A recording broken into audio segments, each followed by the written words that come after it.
সালামু আলাইকুম বন্ধুরা, কেমন আছেন সবাই? আশা করি অবশ্যই ভালো আছেন। তো বন্ধুরা, আগামী 30শে নভেম্বর আয়কর রিটার্ন করার সর্বশেষ দিন। এজন্য 30শে নভেম্বরকে বলা হয় আয়কর দিবস। আপনার যদি টিন সার্টিফিকেট থাকে অথবা আপনার যদি করযোগ্য আয় থাকে, আপনি 30শে নভেম্বরের মধ্যে রিটার্ন দাখিল করতে আপনি বাধ্য। যদি আপনি না করেন, আপনার বিরুদ্ধে নানা প্রকার জরিমানার ব্যবস্থা কিন্তু আছে। তো আয়কর সংক্রান্ত আমরা ধারাবাহিক অনেকগুলো ভিডিও আপলোড করেছি। আজকের এই ভিডিওটি এবছরের জন্য সর্বশেষ ভিডিও। সেই সমস্ত ভিডিও থেকে যারা উপকৃত হয়েছেন, যারা থ্যাংক ইউ পাঠিয়েছেন, তাদের সকলকে আমরা থ্যাংক ইউ বলবো একসাথে, কারণ সবাইকে তো আর পৃথক পৃথক কমেন্ট করে অথবা হোয়াটসঅ্যাপে আপনাদের উত্তর দেওয়া সম্ভব না। তাই যারাই উপকৃত হয়েছেন, যারা তাদের রিটার্নটা খুব সুন্দর করে নিজেরাই জমা করেছেন, তাদেরকে অসংখ্য ধন্যবাদ। আশা করি আপনারা নিজের কাজটি নিজেই করতে পারবেন প্রতি বছর।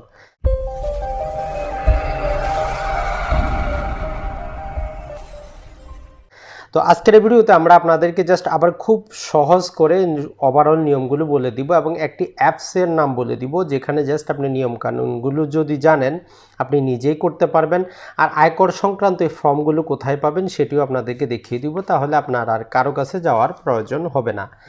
প্রথমেই একটি জিনিস আমরা ক্লিয়ার কাট করে নেই।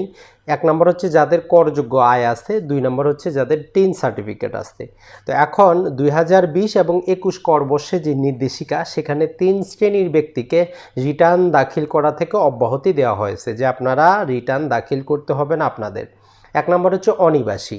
তো 1984 সালের আয়কর অধ্যাদেশের সেকশন 2 যদি আমরা দেখি, সেখানে যে অনিবাসী বলা হচ্ছে তাদেরকে, যিনি এই যে আয় বছরে অর্থাৎ গত বছরের জুলাই থেকে এই বছরের জুন পর্যন্ত এই 365 দিনের মধ্যে যদি 182 দিনের বেশি বাংলাদেশে যদি অবস্থান করেন, উনি অনিবাসীর কাতারে পড়বেন না, উনি নিবাসী হয়ে যাবেন।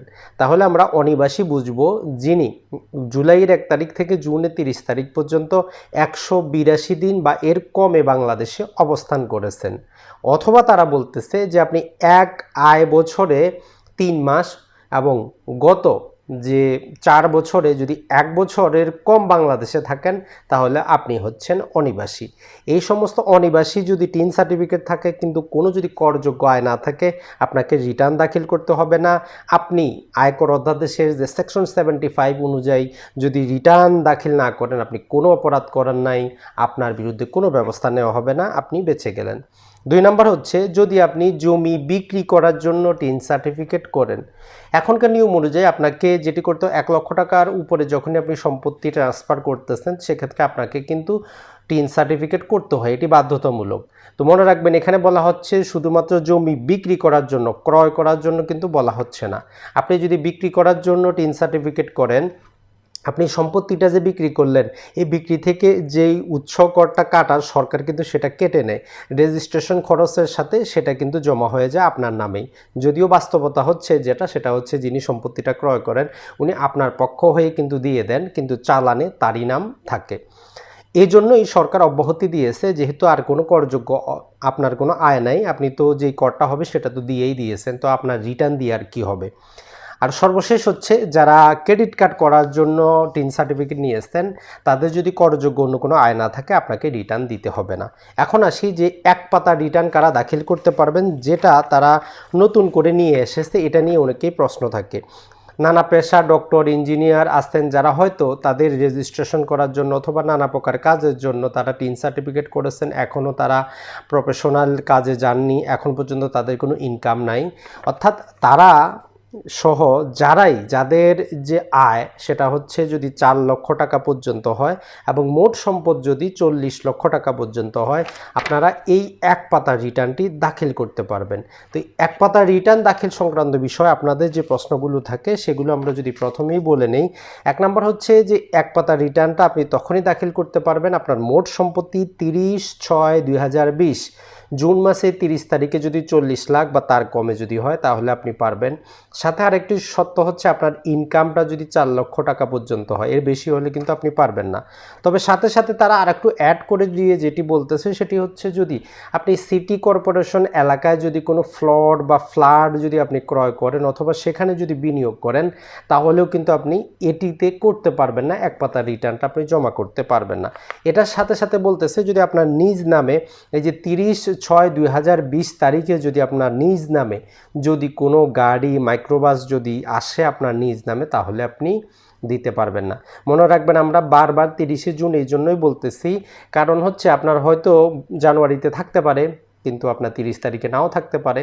তো এর জন্য 30/6/2020 তারিখে যদি আপনি এর মধ্যে যদি আপনার কোনো ইনভেস্টমেন্ট না থাকে, কোনো গাড়ি যদি না থাকে, সম্পত্তি যদি 40 লক্ষ টাকা পর্যন্ত হয়, আর যদি আপনার 4 লক্ষ টাকার কমে যদি হয়, তাহলে আপনি এক পাতা রিটার্নটা দাখিল করতে পারবেন। তো এক পাতা রিটার্নে অনেকেই বলেন যে ভাই চালান নাম্বার কোথায় পাবো? চালান নাম্বার তো আপনার আসবে না যদি আপনার যে করমুক্ত সীমার মধ্যে যদি আপনার কর না হয়, আপনি চালান কেন করবেন? চালানটা সাধারণত এখন সোনালী এবং বাংলাদেশ ব্যাংকে করতে হয়, আরও 2-3টি ব্যাংক আছে সেগুলোতে করা যায়। যখন আপনি ব্যাংকে টাকাটা জমা দিবেন, ব্যাংক তখন সেখান থেকে আপনার টাকাটা নিয়ে আপনাকে একটা চালান দেয়, সেখানেই চালান নাম্বারটা লিখতে হয়। তো আপনারা যদি 4 লক্ষ টাকা পর্যন্ত আপনার ইনকাম হয়, এক্ষেত্রে আপনি পুরুষ হলে 3 লক্ষ টাকা পর্যন্ত, মহিলা হলে 3.5 লক্ষ টাকা পর্যন্ত, আপনি প্রতিবন্ধী হলে 4,50,000 পর্যন্ত, আপনি যদি যুদ্ধাহত মুক্তিযোদ্ধা হন সেক্ষেত্রে 4,75,000 টাকা পর্যন্ত আপনার 0% অর্থাৎ এই আয়টার উপর আপনাকে কর দিতে হয় না, তাই আপনার চালান নাম্বার আসবে না, এটাই হচ্ছে স্বাভাবিক। এটা ছাড়া ন্যূনতম কর আসে। ন্যূনতম কর আপনি তখনই দিবেন যখন আপনার এই যে করমুক্ত সীমা অতিক্রম করবে। ধরলাম আপনি হচ্ছেন পুরুষ, এক্ষেত্রে আপনার 3,50,000 টাকা হচ্ছে ইনকাম। তো 3 লক্ষ টাকা পর্যন্ত আপনার যেটি হচ্ছে যে করমুক্ত সীমা, আপনার 0%, আর বাকি 50,000 টাকার জন্য আপনাকে যে পরবর্তী 1 লাখ টাকার জন্য 5% হিসাবে মোটামুটি 2,500 টাকা দিতে হয়।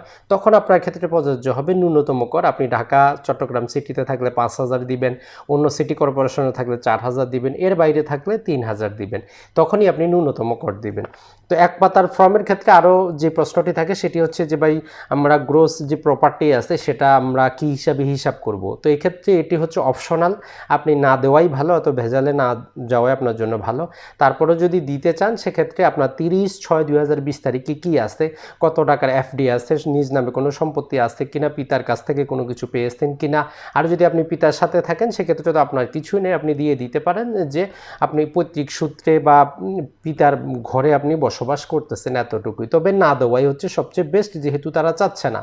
এক পাতার ফর্মের সাথে আপনার জাস্ট একটি পাসপোর্ট সাইজের ছবি, আপনার টিন সার্টিফিকেট এবং আপনার আইডি কার্ড, এটি প্রয়োজন। অপর পৃষ্ঠায় জাস্ট লিখে দিবেন। আর মোট সম্পত্তির বিবরণ যদি আপনি দিতেই চান সেক্ষেত্রে আপনি লিখে দিবেন কত টাকার আপনার এফডি আছে, কতটা গোল্ড আছে, অথবা কী কী সম্পত্তি আছে সেটা আপনি লিখে দিতে পারেন।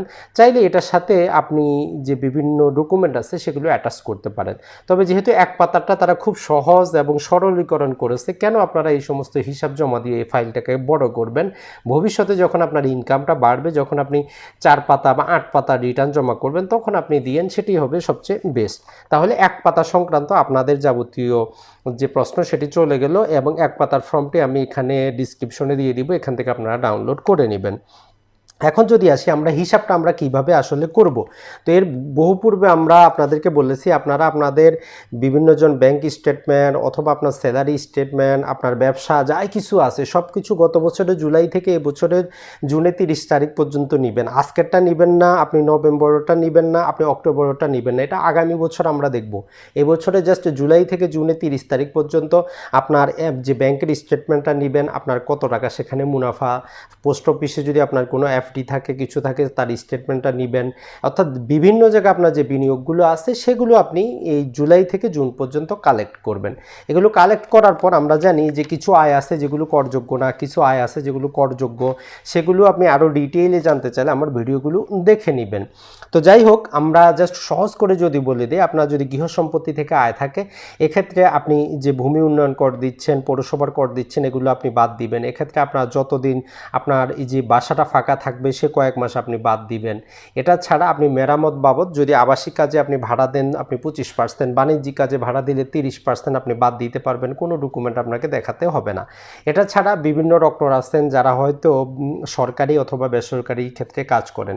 তো সরকারি ক্ষেত্রে মোটামুটি আমরা জানি শুধু মূল বেতনটা আর যে সামান্য উৎসব ভাতা, এটা বাদ দিয়ে বাকি সব কিছু কিন্তু করমুক্ত, এই দুটোই আসে তাদের করযোগ্য আয়ের মধ্যে। বেসরকারি হলে আপনার সব কিছু আসে, তবে এক্ষেত্রে জাস্ট 3টি জিনিস, আপনার বাড়ি ভাড়া, আপনার চিকিৎসা, আপনার যাতায়াত, এগুলোর মধ্য থেকে আপনি কিছুটা সেখান থেকে অব্যাহতি পান। বাড়ি ভাড়াটা হচ্ছে যে আপনার মূল বেতনের 50% অথবা প্রতি মাসে 25,000 টাকা করে, এই দুটোর মধ্যে যেটি কম সেটি আপনার আসবে করমুক্ত। আপনার চিকিৎসার ক্ষেত্রে তারা বলতেছে মূল বেতনের 10% অথবা বাৎসরিক আপনার 1,20,000 টাকা। তবে এক্ষেত্রে আপনি যদি প্রতিবন্ধী হন তারা আপনাকে বলতেছে যে 10 লক্ষ টাকা পর্যন্ত। আর যাতায়াতের জন্য সর্বোচ্চ 30,000 টাকা পর্যন্ত আপনি রেয়াত পাবেন। তবে মনে রাখবেন সেটি হচ্ছে যে যারা গাড়ি পেয়েছেন এদের ক্ষেত্রে কিন্তু হিসাবটা উল্টো, রিভার্স। কারণ যে ক্ষেত্রে আপনার গাড়ি নেই 30,000 টাকা পর্যন্ত আপনার করমুক্ত হচ্ছে, কিন্তু যে ক্ষেত্রে কোম্পানি আপনাকে গাড়ি প্রোভাইড করতেছে সেক্ষেত্রে আপনার মূল বেতনের 10% অথবা 60,000 টাকা পর্যন্ত এটা কর যুক্ত হয়ে যাবে, করমুক্ত হবে না। এই হিসাবটি আমরা অনেকেই ভুল করি। 30,000 টাকা পর্যন্ত করমুক্ত, গাড়ি পেলে 60,000 টাকা পর্যন্ত করযুক্ত, সেটা করযোগ্য আয় হয়ে যাবে।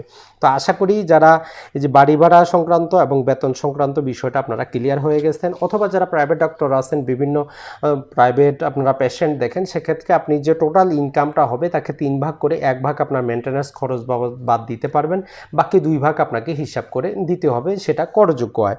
এখন যদি আমরা দেখি রেয়াতটা আমরা কিভাবে হিসাব করব, তো মনে রাখবেন রেয়াত আপনি তখনই পাবেন যখন সরকার নির্ধারিত খাতে আপনি বিনিয়োগ করবেন, অথবা সরকার নির্ধারিত যে সমস্ত জায়গা আছে সেখানে যদি আপনি চাঁদা দেন তাহলেই হবে, তাছাড়া আপনি কিন্তু রেয়াত পাবেন না। রেয়াত পাওয়ার জন্য 3টি শর্ত হচ্ছে যে আপনি প্রকৃত যে বিনিয়োগটা বা চাঁদাটা দিয়েছেন সেটি ধরবো আমরা, অথবা যদি আপনার 82(c) দ্বারা যে সমস্ত আয় আছে সেগুলো বাদ দিয়ে, অথবা যেখান থেকে কর অব্যাহতি পাওয়া যায় সেগুলো বাদ দিয়ে বাকি যে আপনার বিনিয়োগ সেখান থেকে 25% অথবা সর্বোচ্চ 1,50,00,000 মধ্যে, এই 3টির মধ্যে যেটি কম হবে সেটি থেকে আপনি রেয়াত পাবেন। রেয়াত এখন কতটুকু পাবেন? আপনার মোট আয় যদি 15 লক্ষ টাকার যদি কমে হয় 15%, আর 15 লক্ষ টাকার বেশি হলে 10% করে পাবেন রেয়াত।